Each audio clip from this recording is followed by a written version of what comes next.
Jon Birger, thank you so much for coming on the podcast. Great to meet you. Welcome to the show.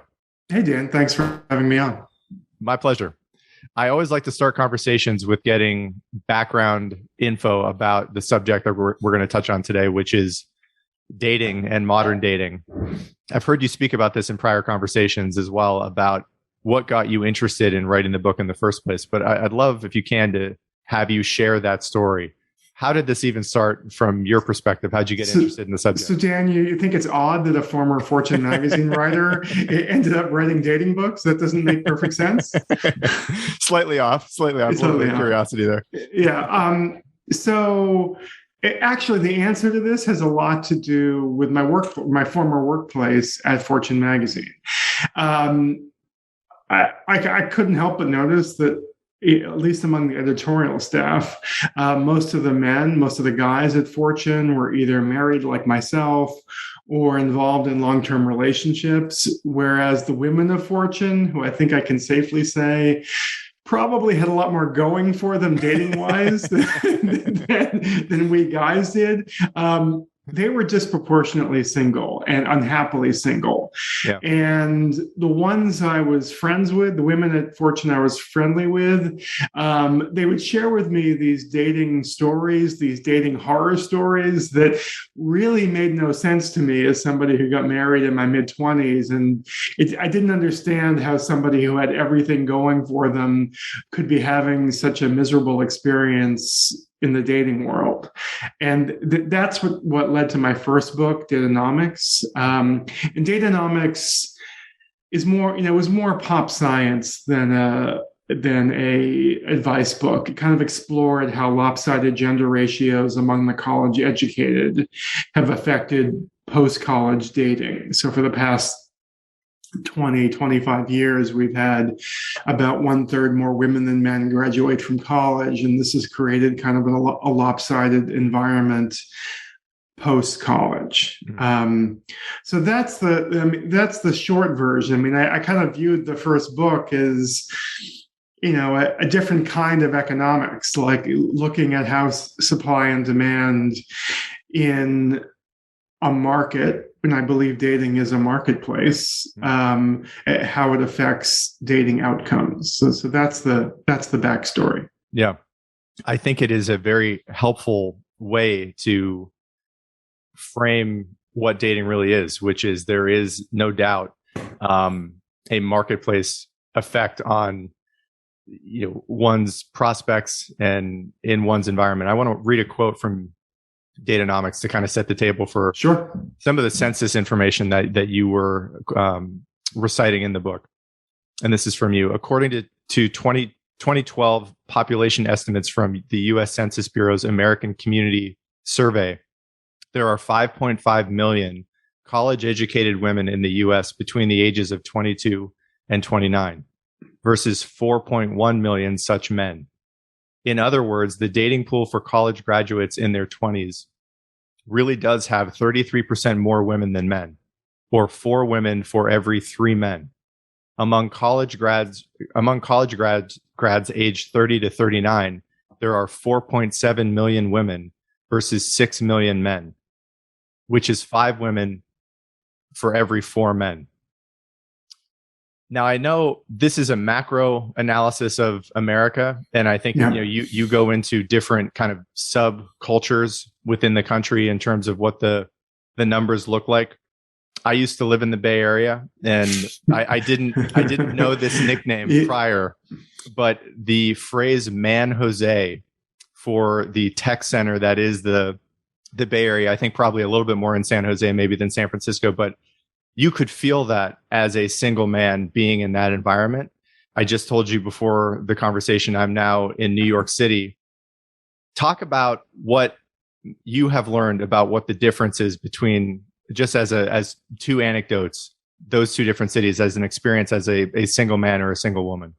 So I mean, both anecdotally and there's actually a lot of scientific research on how sex ratios affect human behavior, but it all ends up in the same place. And the takeaway is that when men are in oversupply, women are more choosy. The dating culture is more monogamous and more traditional. Whereas when women are in oversupply, which is what you find in New York versus the opposite in the Bay Area, when women are in oversupply, men are more likely to play the field, so to speak. The dating culture is less monogamous. Divorce rates are higher, etc. And a key argument in my first book, Date-onomics, was that the rise of the hookup culture in the 2000s and early 2010s had very little to do with porn or Facebook or anything else that modern scolds like to blame. It was largely a byproduct of these lopsided gender ratios among college grads. Now, to be fair, this wouldn't matter at all if we were all more open-minded about whom we date and eventually marry. But the reality is the college grads tend to want to date and marry other college grads. Yeah. This is one of the big reasons why I wanted to talk to you, because from my vantage point, you go into data from other countries, and I had known since I was a kid information about China and the potential serious, really civilizational risk that a place like China might be facing with the demographics in that country, where there are millions and millions and millions more men than there are women, and what that can mean when you have, inevitably, if it is a monogamous culture, millions of single, non-mating, non-dating men who are just lingering around. And it didn't occur to me that something akin to that might be possible in our own country. And I think your book tries to approach what the reality is and attempts to explain the situation in the country. How do you think about that as a risk factor for America specifically? Maybe what do you think are the real challenges given the data that we've already talked about during the Okay, can I start with China? Please. So I think whether or not you consider it a risk really depends upon your vantage point. If you're the parent of a young man in China, or if you're a young man who's single and struggling with being single, it's an enormous risk. It's a creation of frustration and sadness.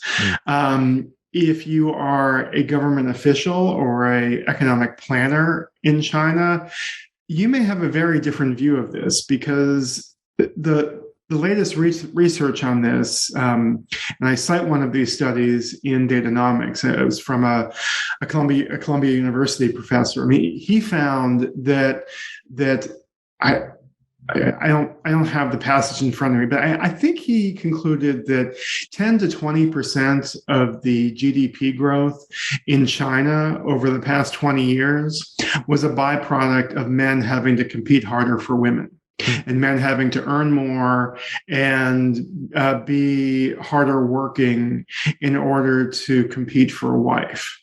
Now, this may sound very Machiavellian and kind of harsh, but from an economic standpoint, it's pretty likely that the shortage of women in China has been good for their economy.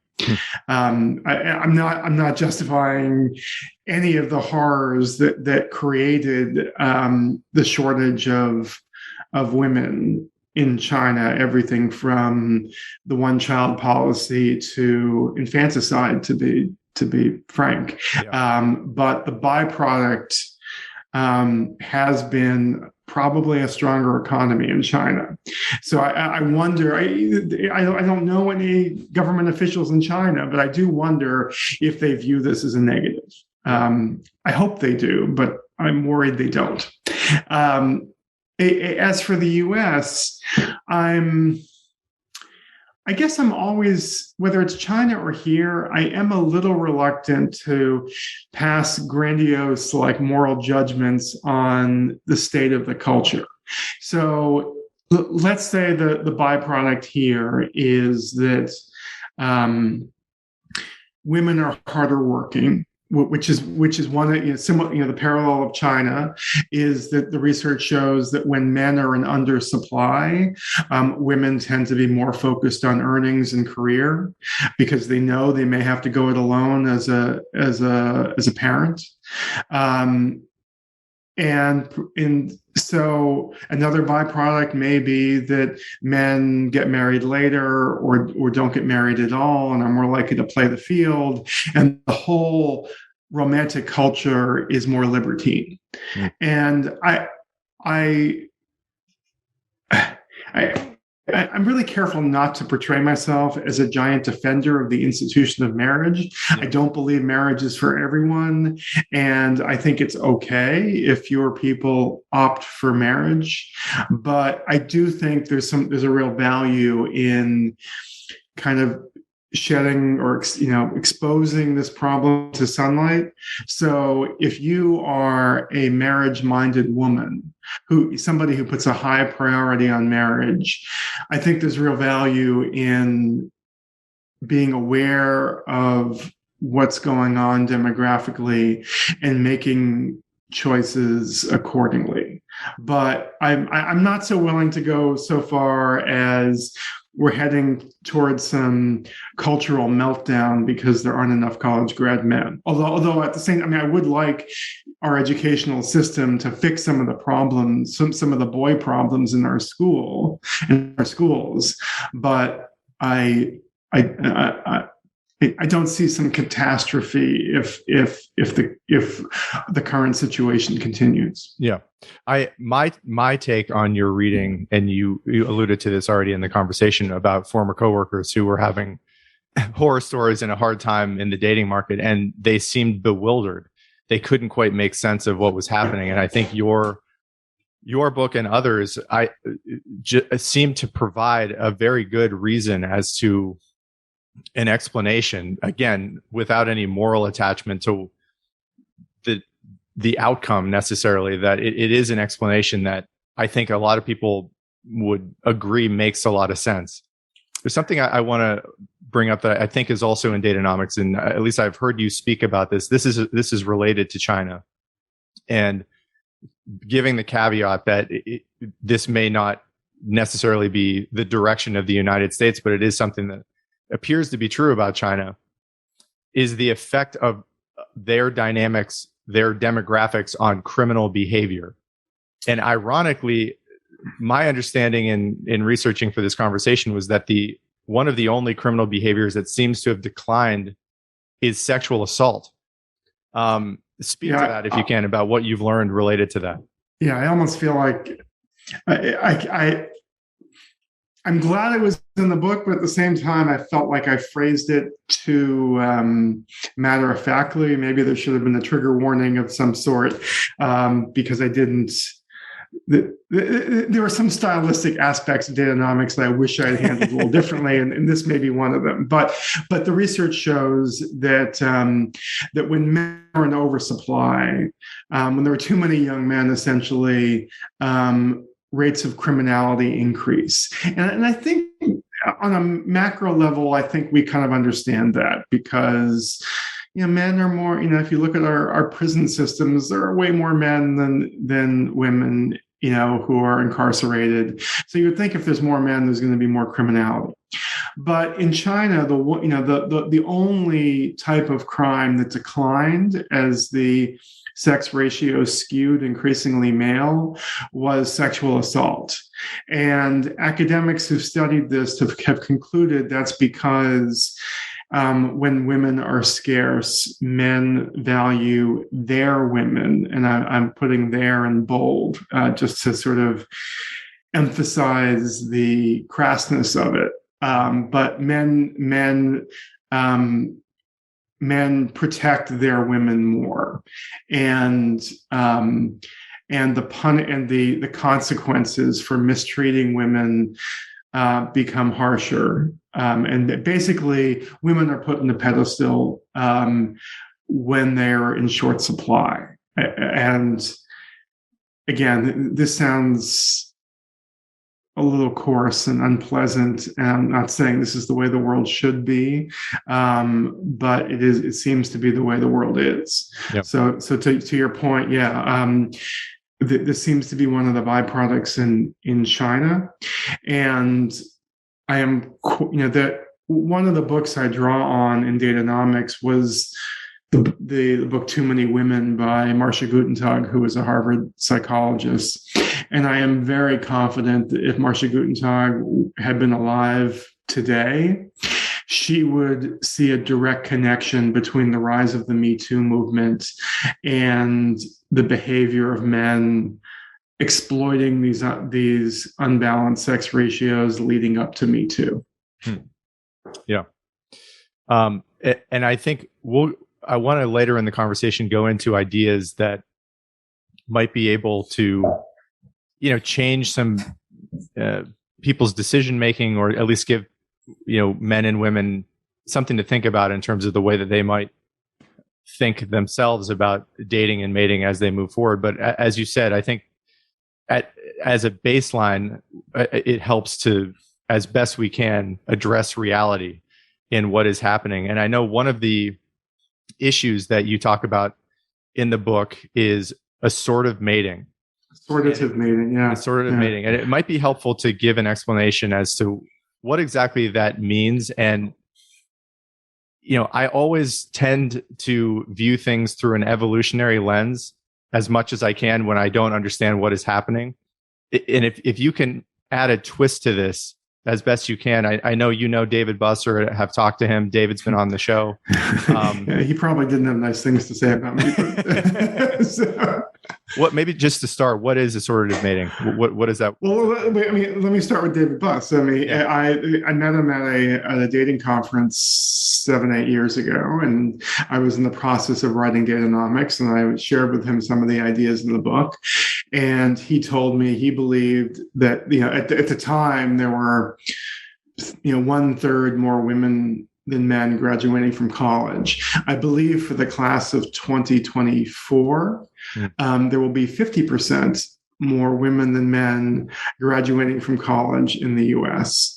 And Dr. Buss's argument that these were his words, these excess women will never marry because they refuse to date somebody who's less educated than them, so that we'll have this kind of permanent population of never married educated women and never married non-college men. I strongly disagree with this notion. I mean, that may be the world we look at now, but I think it's kind of, even though I'm a numbers guy, I'm kind of a romantic at heart. And I have to believe that there are a lot of really wonderful matches that will eventually be made between electricians and lawyers and cops and doctors and things like that you will see. And I think we're already seeing it, particularly in the African-American community. We're already seeing a rise in what I call mixed collar marriage. So just to circle back to your point about assortative mating, that's basically just a fancy way of saying that the people like to date other people just like them. Yeah. And when it comes to education, the takeaway is the college grads only want to date and marry other college grads. And as I said, that has been the trend. At the same time that the college gender ratio has been skewing female, this trend towards assortative mating has become more fixed. But I do see indications that things are turning around a little bit. Women at this point are much more likely to be married to non-college educated men than college educated men are to be married to non-college women, which I think there's this notion out there that guys will marry any hot girl who comes along, like the heart surgeon will marry the cocktail waitress if she's pretty enough. Yeah. But that is not there's no evidence of that. Women are much more open-minded when it comes to the education of their partners than men are. Men are the picky ones when it comes to education. In practice, right? And I think about my grandparents and my great grandparents and what their dating and mating options were 100 years ago, 50 years ago, 75 years ago. And it was just such a different world where, your immediate vicinity often was what was available to you. And with that came much fewer options and probably, I would imagine, less assortative mating, where Yes. mapping marriage onto, what I think are pretty universally agreed upon are the desired characteristics, slightly different for men and women, and what they're looking for in their partners: attractiveness, intelligence, other areas of compatibility were just not available. And it seems that, as time has gone on, my parents met in college. That seems to be culturally incentivized and encouraged to certainly wait until at least that age. What is the story of what has happened in the US in the last roughly 75 years, and how things have changed in options that people have in terms of who they're going to end up with? So I think there's a relationship between what's considered culturally acceptable and culturally appropriate, what your parents experience, thinking, well, of course I'm going to marry somebody who's also educated. And I think there's a connection between that and simple logistics. So I think, Dan, you told me that you used to live in Austin, Texas, and now you live in Brooklyn. I'm guessing in your just in your physical neighborhoods, what percentage of the people you live amongst do you think went to college? I would say 80% or above. Yeah, but probably more like 90, I bet, right? And particularly in Austin, the ones who didn't graduate from college were probably people who dropped out just to make money, right? Like they work in tech, right? Yeah. Yeah. So I think there's a logistical aspect to this. So your grandparents probably lived in more socioeconomically integrated communities in which maybe everybody went to the same church. Some people were educated, some people were plumbers, some people were doctors, but they all went to the same church or lived in the same neighborhood. That's not the case these days. I mean, if you look at the data, we have become geographically much more divided when it comes to socioeconomics. And, a big theme of my new book, Make Your Move, is to date people you actually know. But it's kind of hard to date people from different backgrounds if you never really rub elbows with them, right? I mean, if you're not exposed to people from different backgrounds, it's kind of hard to get to know them. So I mean, to me, this is one of the big challenges today. And I think the trend towards assortative mating has as much to do with logistics and demographics and how kind of segregated socioeconomically and racially our world has become, as it does with romantic preferences. Yeah. There's a quote that another interviewer that I saw made during a conversation you were having with him about really the economics of dating and how much the local environment affects behavior. And the quote is this: "It's almost as if human mating strategy responds to its local ecology." There's another subject that I know you talk about related to dating in modern times, which is the MeToo movement. And there's another quote that I want to read out that I think this was someone you knew about who was writing a study and was quoting somebody who was on college campus saying the following: "Men used to worry about being rejected. Now they worry about being labeled a predator." What has the effect been in your mind? There's obviously already an imbalance here, right? I mean, you give examples of what it's like to be a straight man at Sarah Lawrence College, which is, I think, something like 75% women.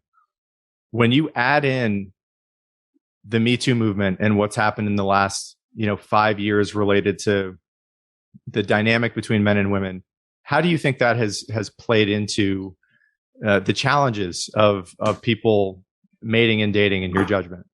Well, let me circle back to the quote, and both to give credit and to give some context. Yeah. The person who said that is Brian Howie, and Brian is a friend, and he's kind of a kind of part comedian, part showman. I mean, he's the producer and creator of a traveling, I guess you'd call it a half comedy show, half town hall on the state of modern dating. It's called The Great Love Debate. And Brian does these great love debate shows kind of all over the country, several times a week. He has hundreds of singles showing up to these events. And the context of that quote is that he really noticed, like after the beginning or the breakout of the MeToo movement, that the dialogue, the back and forth at these shows became much more contentious.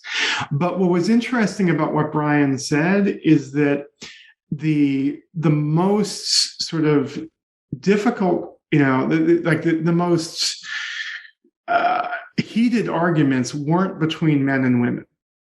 They were between women and other women. And there was this one group of women who didn't want a large group of women who considered basically any come-ons for men to be sexual harassment and didn't want men talking to them or hitting on them in any way. And there was this other large group of women who were petrified that men would just stop trying. Yeah. And, I think for a while, Brian was getting anxious just from a business perspective about what was going to happen with his show, because he was kind of locked in this repeat loop of conversations that never led to any resolution. And so that's the context. And personally, I don't think there's anything wrong with men being way more cautious. And a big argument in my new book, Make Your Move, is that a lot of the dating advice that women have relied on over the years, was misguided. So if you look at most of the traditional dating books, the best-selling dating books that have been written over the past 20 years, books, it's a whole genre that began with the rules and kind of went to like Ignore the Guy, Get the Guy, and Why Men Love Bitches, and all these books that basically boil down to the premise that that the only way to get a guy is to play some complicated version of playing hard to get.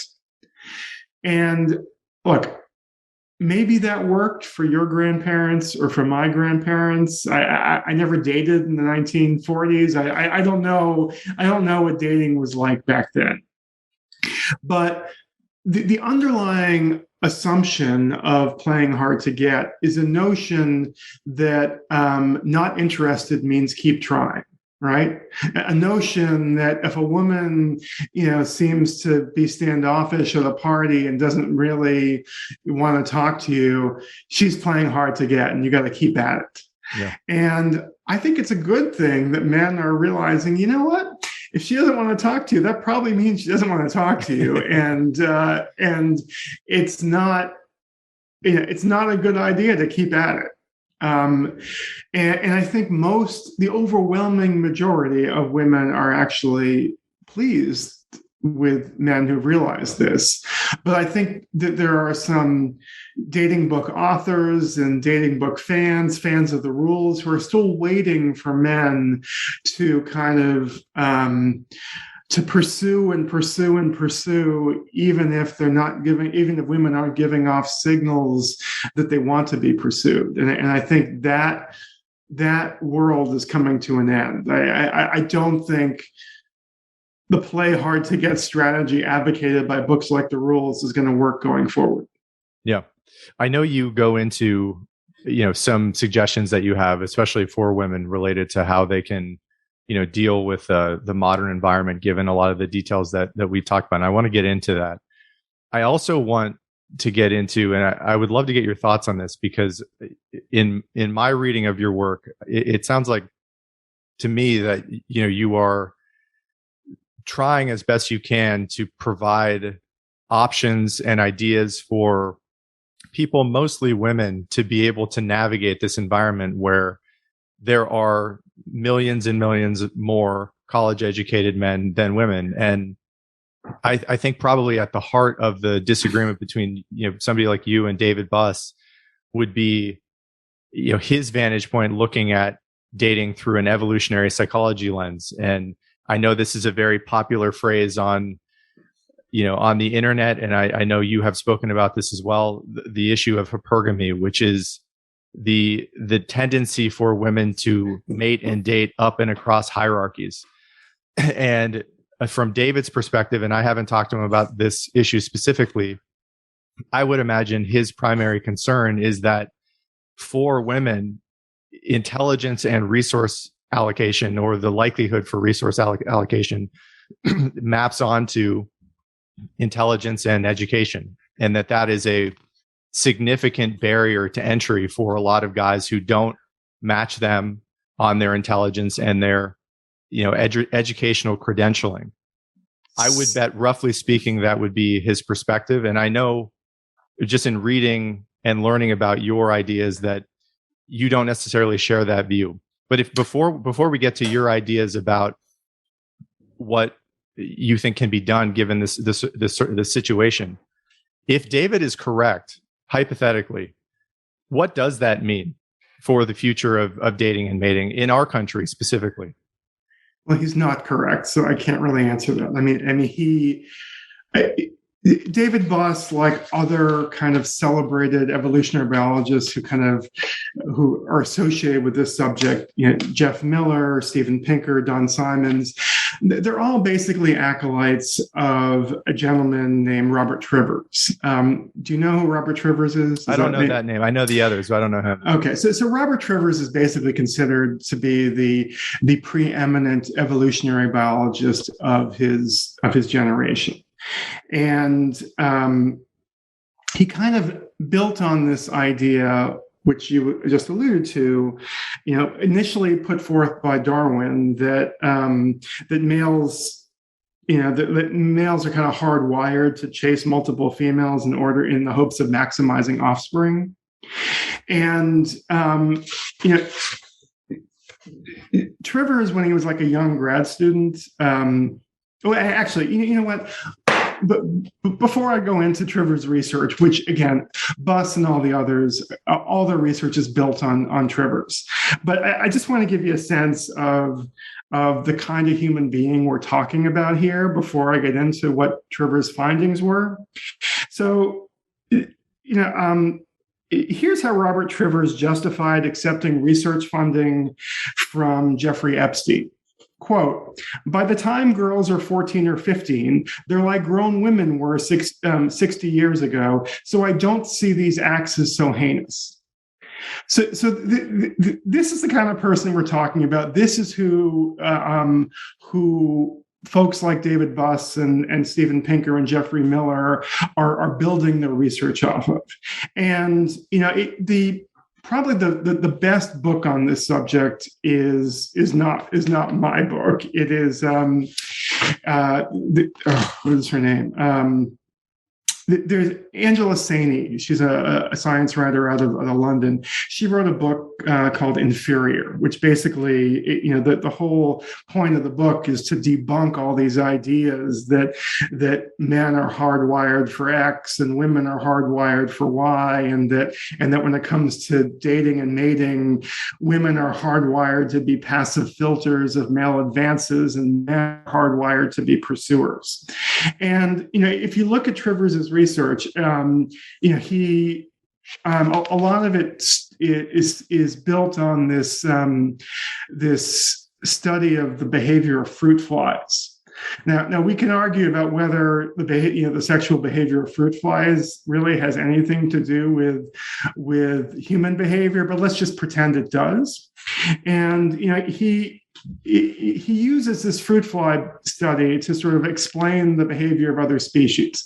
And in the fruit fly study, he found, or the study found that basically male fruit flies are pursuers and that female fruit flies are happy to mate with multiple males, and that 20% of males never actually find a mate because I guess they're the beta fruit flies.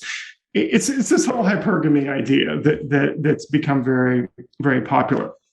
And the ideas of Trivers were, as I said, kind of built upon by Buss and Miller and Pinker, and they became, and all these other male evolutionary biologists, and they became kind of accepted wisdom.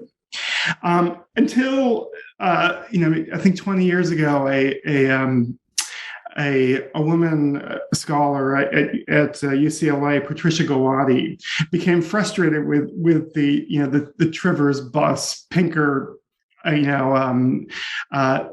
ideology, and because she had been studying the mating behavior of eastern bluebirds. And what she found is that even though eastern bluebirds were supposed to be monogamous, or at least seasonally monogamous, the female bluebirds were actually flying away at night to mate with other males. And when she presented her study, the Trivers acolytes claimed that the eastern bluebirds in her study must have been raped. So Gulati got fed up, and she decided to redo this famous fruit fly study that all these hypergamy ideas were based on, just to see if the fruit flies behaved exactly as all these male scholars claimed they had. Do you want to guess what she found? Go ahead. She found that the female fruit flies approach the males just as often as the male fruit flies approach the females. And the notion that there was this huge population of male fruit flies who were not mating was not correct at all. And she had videotapes showing that, proving that this was the case. And basically, I won't get into the details, but the errors in the original study were just so egregious that she was shocked that the whole thing was ever published. And when Angela Saini confronted Trivers about this, Trivers said, well, Patty, that's how he described Patty, Patricia Gulati, Patty's a good academic, she's probably right. So I guess my argument is that all of these ideas of hypergamy and of males being hardwired to chase and women being hardwired to be passive filters, it is built largely on junk science. Okay. I know I don't want to speak for David and Stephen and Jeffrey Miller. My understanding about their research, just in, listening to them and reading them as somebody who's curious about trying to find out what is true about the world, is cross-cultural human studies that I think David is known for pioneering in terms of what are the, on average, common themes that you tend to see in human-specific dating strategies? And I know this is something that Helen Fisher mentioned a few weeks ago, which is that 97% of mammals do not pair bond. We are not one of them, and so my curiosity about hypergamy as it relates to the human animal is largely aimed at what kind of future might be coming our way. And, whether or not it is true, just as a hypothetical scenario, and I certainly know that David is, I think you've had conversations with him that would indicate this, is confident that the research is fairly clear about this. What the world would look like if they are correct, if it is, and I want to give ample time to some of your ideas about, I think you've already mentioned this, the mixed caller dating and mating option for women. But there is something potentially dangerous here that, if just from my perspective, if they are correct, might be happening. Kind of. So you believe men are hardwired to be X and women are hardwired to be Y, correct? I think, again, my understanding of the research is that it's averages. So on average, yes, that there are, tendencies that seem to bear out cross-culturally for men. And probably the underlying idea is that testosterone levels drive this universal behavior, differentiating men from women, right? I would imagine that's a key part of it. I know just in terms of the rank ordering of priorities generally on average for men and women in terms of what they are interested in the opposite sex, there is a lot of overlap. So what if I told you that the latest science actually shows that culture drives testosterone levels? I'm not an expert on this, right? I've talked to Carol Hooven, who has written her book exclusively about testosterone, and she would need to probably be here to give an accurate assessment of. I don't know if she was publishing that information. So the latest research shows that testosterone levels decline in men when they take on a more nurturing role, and that testosterone levels rise in women when they take on more leadership roles. So this notion that men are hardwired to act a certain way and to be hunters and chasers of females, and that women are hardwired to be a certain way, to be kind of passive filters of male advances, these are influenced by cultural constructs. They are not hardwired into our biology. And there are all sorts of cultures all around the globe, like the Bajago people in Africa, which is a matriarchal society in which the women kind of control the economy and the culture, and the women propose to men. Now, nobody's arguing that they are evolutionary in an evolutionary way any different from the rest of us, yet their culture has driven different behaviors. And I am quite confident if you looked at the testosterone levels of Bajago men and Bajago women, it would show something different from what you find in China or Alaska. So I think where some of these advocates of hypergamy get confused is that they assume that these testosterone levels are kind of hardwired into our makeup, when actually they are influenced by our culture and our environment. Yeah. I mean, I know from the conversation I had with Carol and the research I did for that conversation, testosterone level does seem to fluctuate in men and women. It does. My understanding is that, post, if you're a man and you have just had a child with a woman, your testosterone level predictably goes down. That being said, I remember Carol mentioning that there are no women in the world that have testosterone levels even anywhere close to what men do. And that on average, it's 10 times the level of testosterone in a man versus a woman.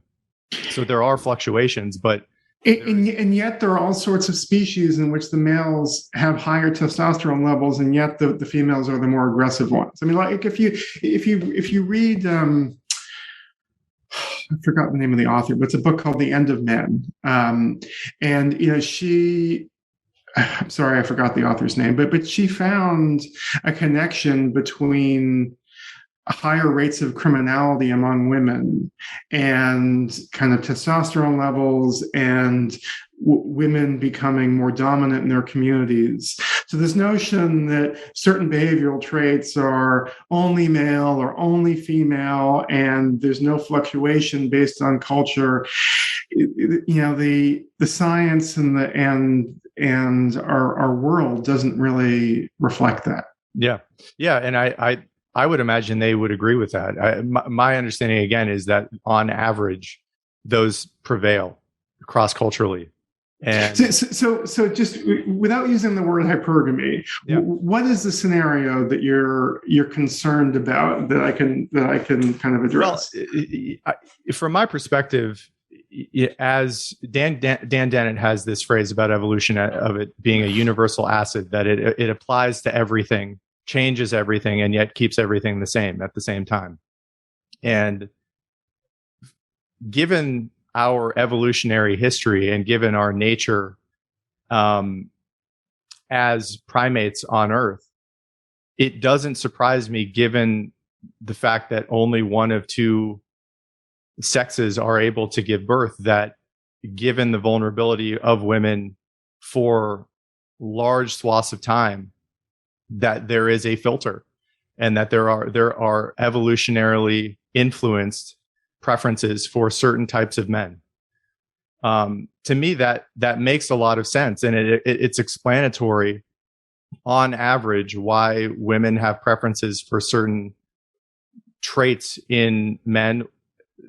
Arguably the biggest being, and what's the fear? Like, what is this sort of this concern about where we're heading? Like, what's the problem? Right. You start the book by talking about a coworker of yours who was, I think, 41 at the time, right, and is extraordinarily accomplished, good looking, intelligent, and kind of baffled by the state of mating and dating in America. I think she was in New York City.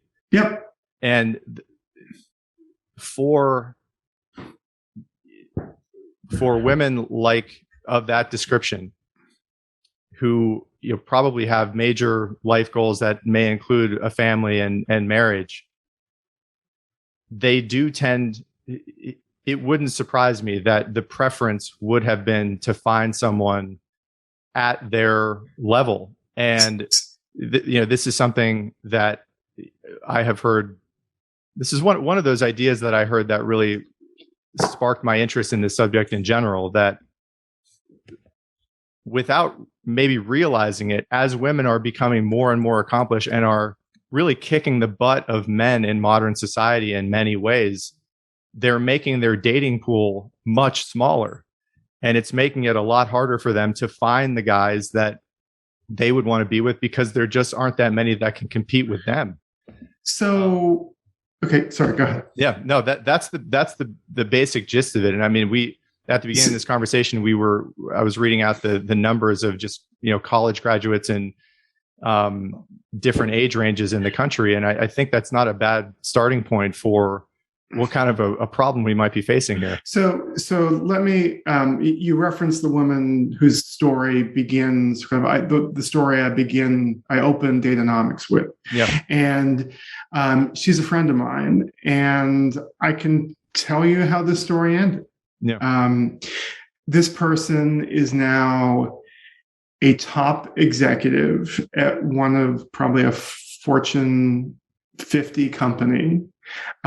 She ended up having a child on her own. The child is wonderful. She's happy as a clam. She's very happy with her life. And yes, at the time I interviewed her, she had a certain idea of how her life was supposed to turn out. But I guarantee you that if we had her on this podcast now, she would have no regrets whatsoever, and she is thrilled with her life as it is. Okay. I think this is probably a good time to switch to, your ideas and your suggestions for dealing with the current environment for women like your friend and coworker. I was thinking about another prior conversation I had with a woman named Danielle Crittenden, who was the co-host of the Femsplainers podcast, and she wrote a book called What Our Mothers Didn't Tell Us. One of her, I think, she's the mother of two daughters, and a suggestion that I think she has propagated and has encouraged in her own kids is at least considering the idea from an earlier age, in their, even college, mid-20s, to take dating more seriously than might be, culturally encouraged right now. I think her general point there is that as you get older, marriage and potentially having a family is very likely to be at least as important, or possibly more, than the growth of your career and your career success. And that was her vantage point on this. Have you ever read Meg Jay's book, The Defining Decade? No, I don't think so. So she's a psychologist, and her conclusion is very similar. It doesn't just apply to dating, though, but it's similar to what you just expressed. And her belief is that our 20s are our defining decade. Yeah. And that there's been a trend over the past generation or so to kind of delay adulthood and to put off big decisions about what we want to do with our lives professionally, romantically, where we want to live, when we want to have kids. And her argument is that the 20s really are our defining decade, and these are decisions that need to be made earlier, not later. Now, I think I agree with this conceptually, although I always like to include the caveat that I do not believe marriage is for everyone. I do not believe heterosexual marriage is for everyone. I know lots of people, like my friend who I just referenced, who are very happy being single, and in the end probably are happier remaining single than they ever would have been marrying some of the guys that they have been dating. So I think when I frame this advice, I always like to say it's not advice for every woman. It's advice for hetero women who put a high priority on marriage, which is absolutely positively not everyone. Yeah. So just putting that out there. So yes, I agree with this notion that there is an advantage both psychologically in terms of how we develop as people, as humans, to prioritizing romance and marriage younger. And there's also a statistical advantage. I mean, if you read Date-onomics, you probably do you recall my musical chairs comparison? Yes. Does that yes. ring a bell? So I'll just for your listeners, anybody who played musical chairs as a child probably remembers that in the first round, when there's 24 chairs and 25 players, basically only the kid who's not paying attention doesn't get a chair, right? Like it's the kid who's whatever. But so in the first round of musical chairs, 24 chairs, 25 players, you have essentially a 4% chance of losing. By the last round of musical chairs, when there's one chair and two players, you have a 50% chance of losing the game. And there's something similar going on in the dating world. So if you start out with a dating market, like a micro dating market with 40 women and 30 men, which is essentially what college grads have been graduating into over the past 10, 20 years. Once half of the women get married, once 20 of the women marry 20 of the men, the sex ratio among the remaining singles becomes 20 women and 10 men. So you've gone from a 4-to-3 ratio to a 2-to-1 ratio. Once 5 more women get married to 5 more men, it becomes 15 women to 5 men. So the longer you remain single in a lopsided dating market, if you're the sex in the majority, the harder it becomes. And this is why I know, and maybe you know, all these incredibly fabulous women in their 30s and 40s who, look like they might have been supermodels and are probably in they're wonderful company, wonderful people, and nobody from their moms to their friends can understand why they're still single. And I think this musical chairs math has a lot to do with why dating becomes so much harder for educated women as they age. It's not because of their looks, because a lot of these women I know, I would be surprised if they were better looking at 22 than they were at 42.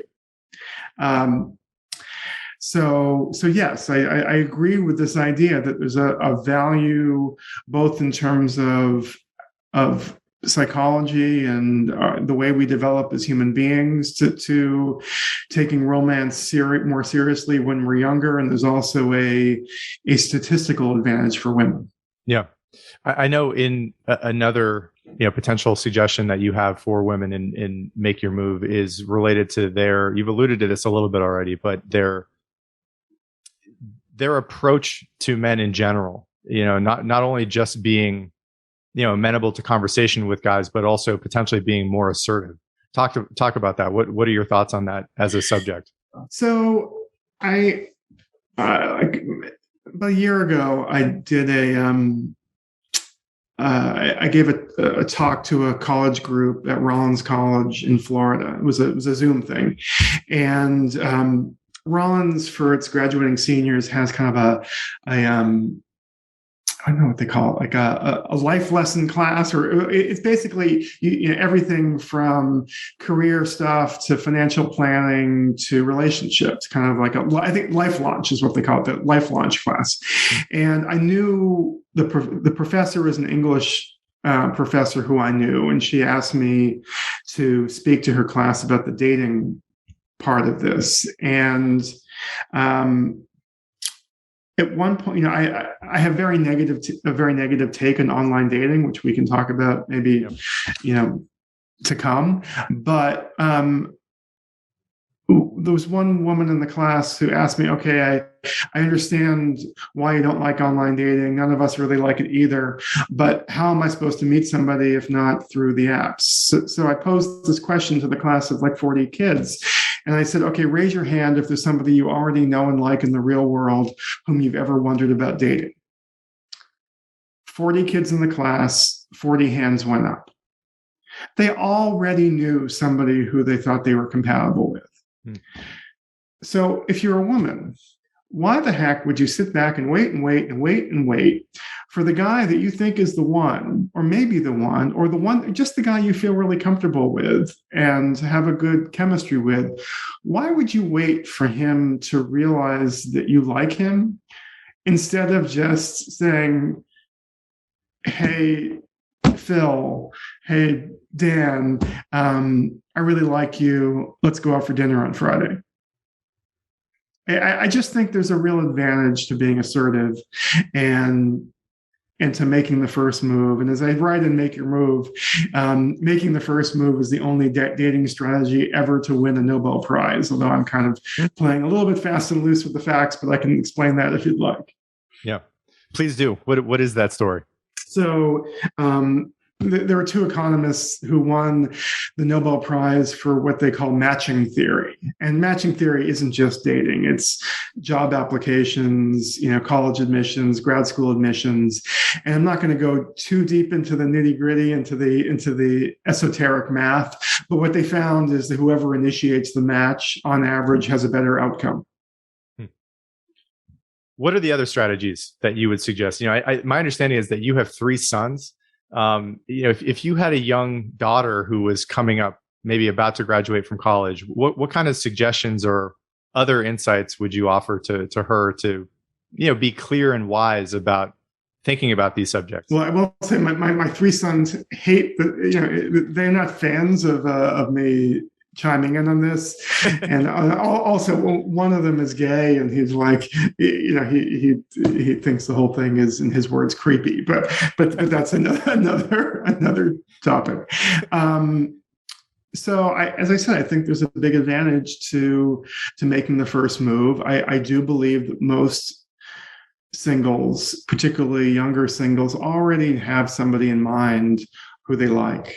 And as a result, I think relying on dating apps is just a huge mistake. I mean, the research on dating apps shows that the divorce rate for couples who meet on dating apps is 6 times higher than it is for couples who meet in the real world.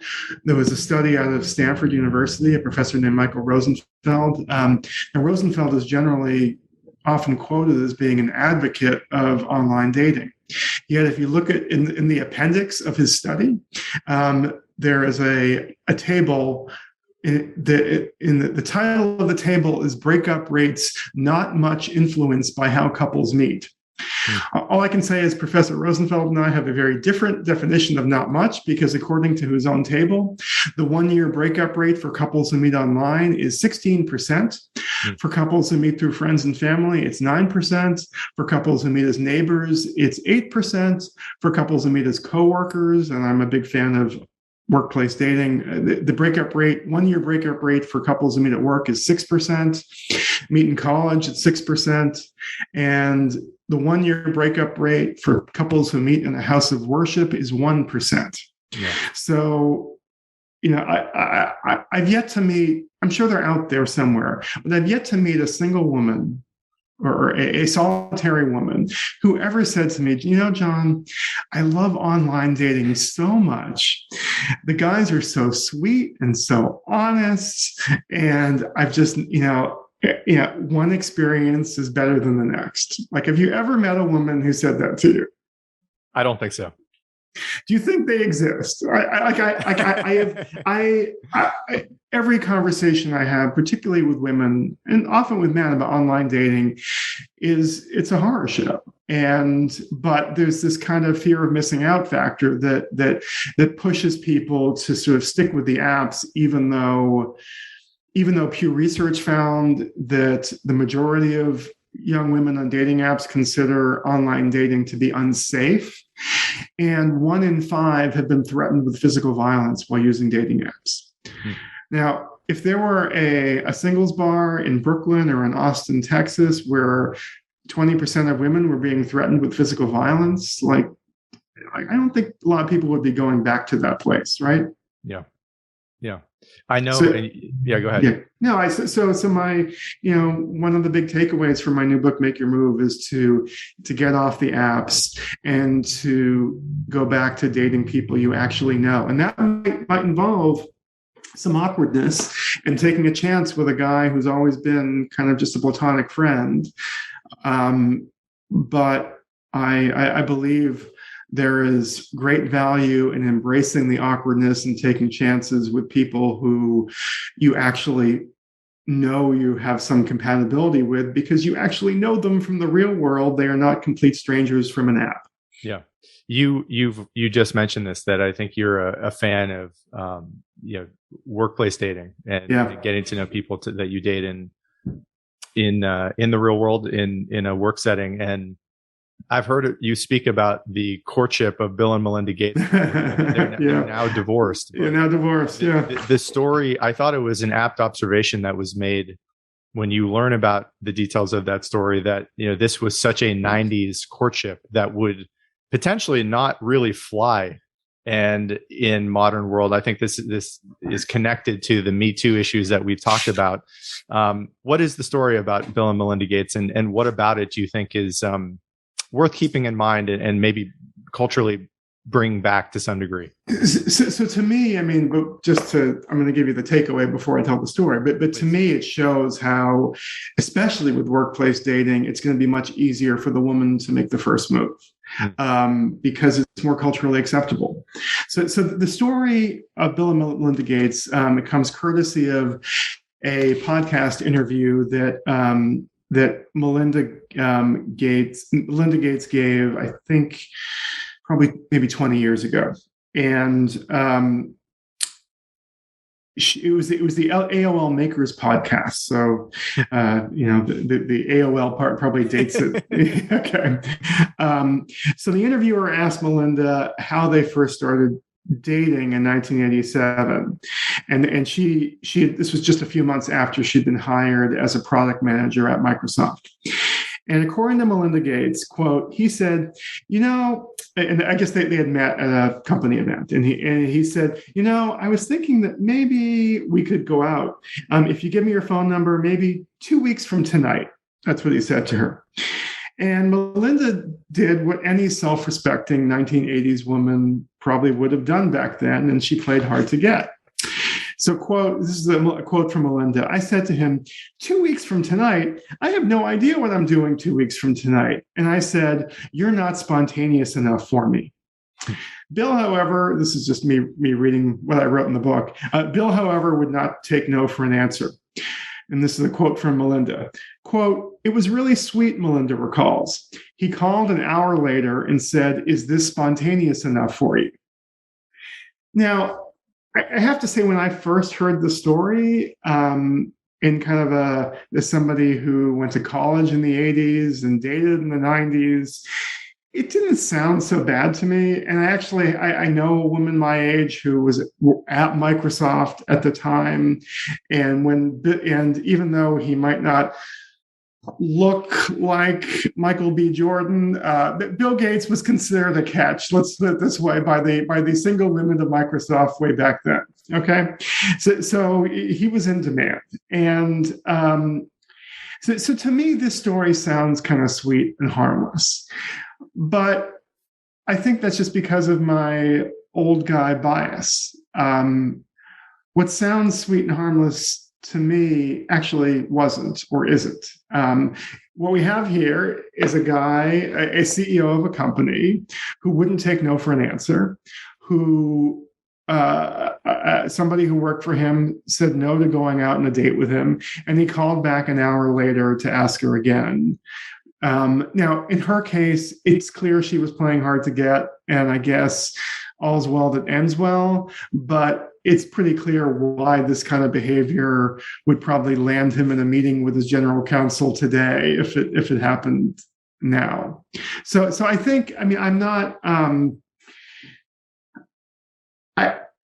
I think this is the kind of story that is a story of the times, and I'm sure Bill and Melinda, during their happier days, probably repeated the story to friends all the time. And I actually do think these stories of how we meet are really important, and they can provide kind of a mortar, so to speak, to the relationship. And this is why I think dating people you actually meet in the real world is so important, because if you meet through an algorithm, you don't have these stories of destiny and fate that you can share and that become an important part of who you are and who you will become. But I guess just back to your question, I do think the way they met back then would not fly today, and nor should it. Yeah. You're right. It is a CEO. Technically speaking, it's a CEO calling up a subordinate, an executive who had declined his approach and asking again. And I'm wondering, what you think the right strategy there should have been, or for men who, have subordinates or just coworkers in general. How would you suggest in the modern climate that dance, be made? Yeah. But both, like, I don't think of Silicon Valley companies as being pioneers in human resources, but I actually think both Google and Facebook have hit upon the perfect solution to this problem. And when it comes to workplace dating, both Facebook and Google, and I'm guessing probably other companies have followed suit, they have a policy that's basically you can ask anybody out on a date once, but only once. And any answer you get that's not yes is a no. So if Dan, if I ask you out on a date and you say, yeah, I'm busy on Friday, that's a no. And I can never ask you out again. And if I do ask you out again, I'm probably going to HR. So to me, this is a way of allowing the workplace romance to flourish. And I think it should, because the research shows that 25 to 30% of workplace couples end up marrying. And that doesn't surprise me at all, because if you date somebody you work with, you already know their character. I mean, you already know if your senses of humor mesh. You already know if they're a decent human being. Like somebody who is cruel or dishonest in the workplace, I guarantee you is going to be cruel and dishonest in a relationship.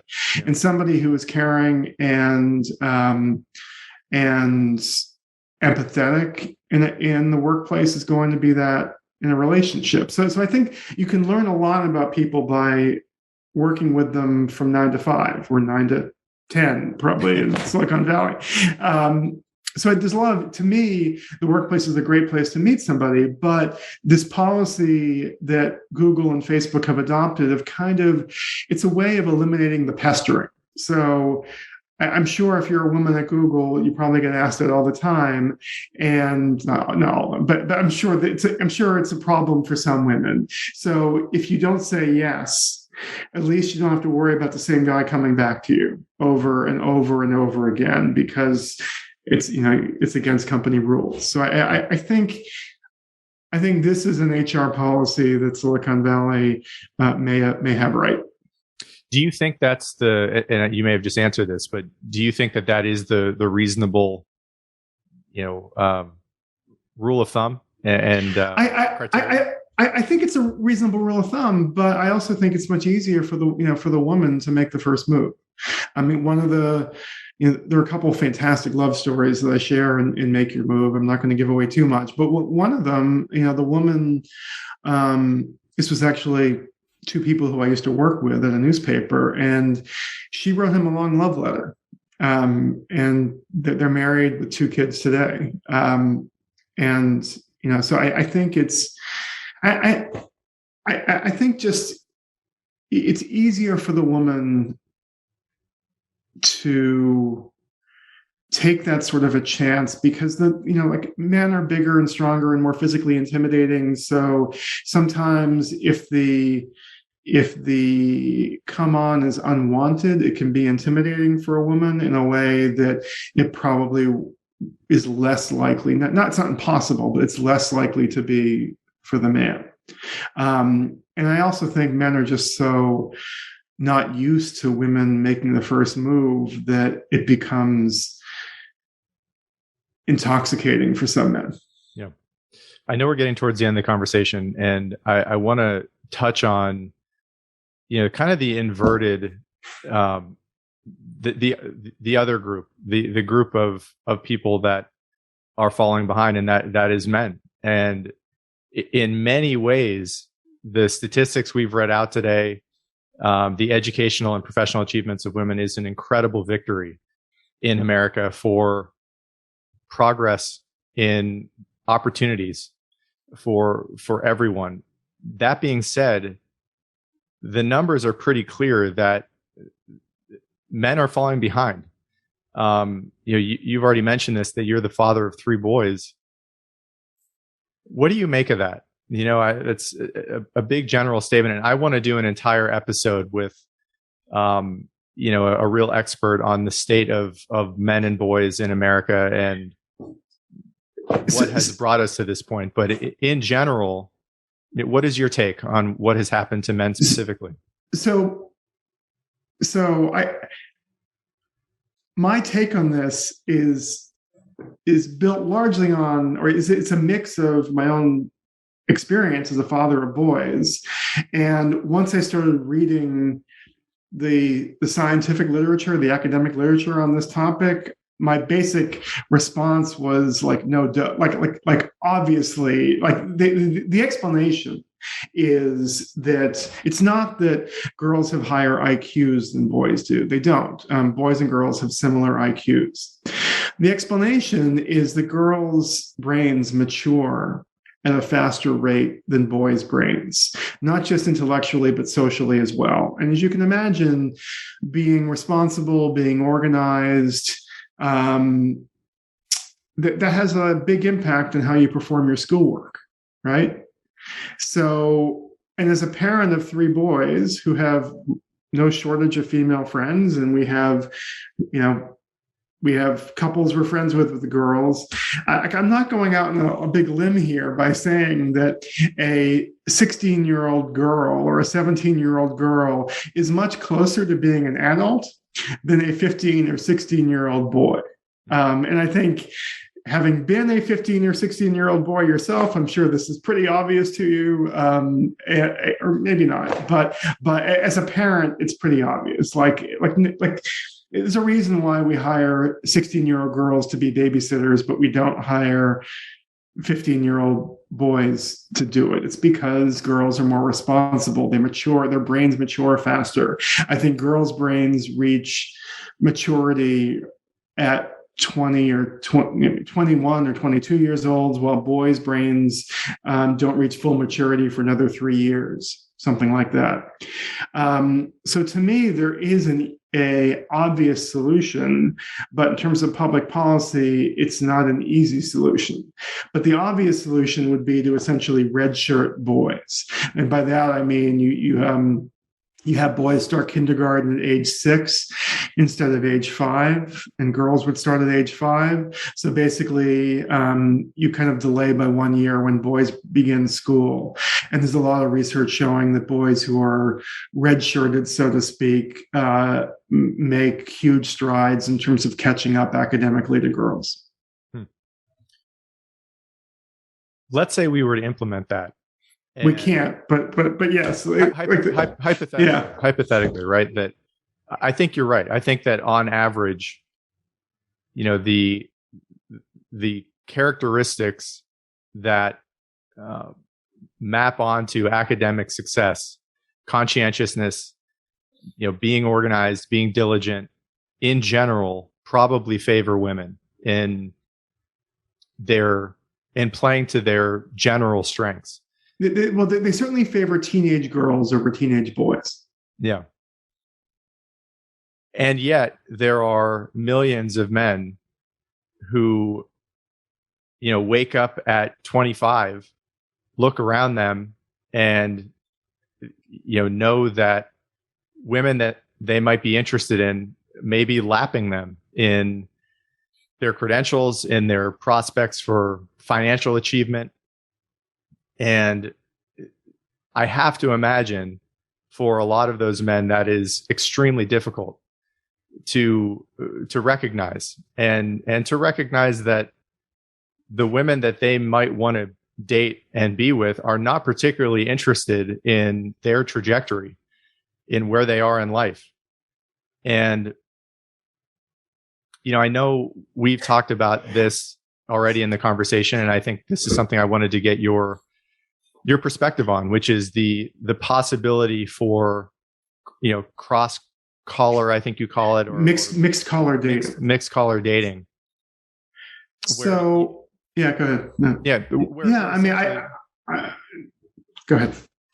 Just to put a bow on that, if those men do wake up at 25 and they've maybe not even graduated from high school, but they begin to get some ambition at some point in their 20s, and they go to a technical college and become an electrician. And I know you've said this in prior interviews that a lot of those men actually can make a ton of money.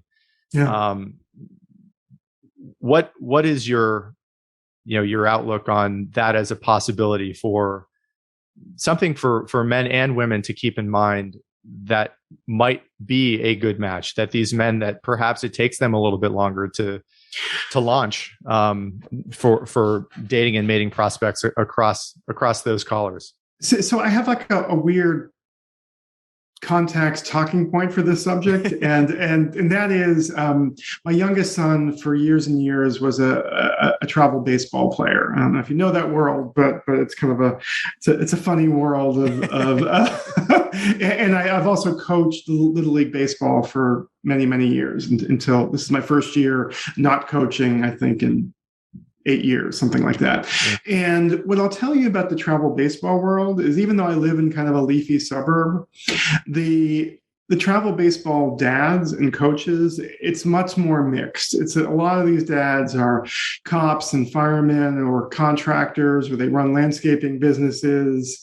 So even though I went to an Ivy League school and I live in a leafy suburb, I've gotten to know a lot of, blue collar-ish guys through the travel baseball world. And I have a couple of them in mind in particular who I know make a heck of a lot more money than I do. They're contractors. One of them runs an extremely successful landscaping business. I think he owns like several hundred acres in upstate New York, where he takes his kids hunting in the weekends. So this notion that if you didn't go to college, you're poor. I think it's kind of a misguided idea. And the other thing I'll tell you about these guys is that they're awesome. They're fantastic fathers, and they're really good husbands. I guarantee you they're much more likely to be able to like fix the dishwasher or change the oil in the car than they're much more handy than I am, or maybe you are. And I think, look, as we alluded to, I think we're in kind of an environment in which, particularly people who go on dating apps, they check off the college box because they assume that's who they're supposed to be with. But I feel this fading away a little bit. And I think, there's a lot to be said for, opening up your dating world to men who aren't, or women who aren't exactly like you are. And you might find there's a lot more chemistry, a lot more compatibility with those guys than with like the insufferable banker at Goldman Sachs. So that's my, that's my advice on this topic. Very good. I know we're almost out of time, and I want to say thanks for doing this and giving me so much of your time to go over a lot of, I think, really important ideas and issues. And I'd love to close maybe by asking you about, the future, given the state of affairs in maybe America specifically with mating and dating. Are you hopeful? Are you optimistic? What's your take on how you think things might unfold? I mean, I'm hopeful when it comes to the gender ratio stuff, because I do believe that we're moving towards an increase in mixed color dating, and I think that will solve a lot of these problems. I'm extremely worried about the rise of online dating, because I do not believe, going out on dates with complete strangers is likely to lead to lasting romance. And we already see this in the marriage data and the breakup data. So I'm worried about this trend of dating people you don't actually know. Yeah. Jon, thank you so much for this and for your work. I think a lot of society and culture kind of pivots on dating. It's kind of the very foundation of our civilization. And I think the ideas you bring up are really important. So thanks so much for doing this and talking at such length. Dan, thanks for having me on the pod. You got it. Thank you for listening to this episode of Keep Talking. If you're finding value in this podcast, please consider supporting the show via the links below on Venmo, PayPal, or Patreon. Your support helps to make these conversations possible.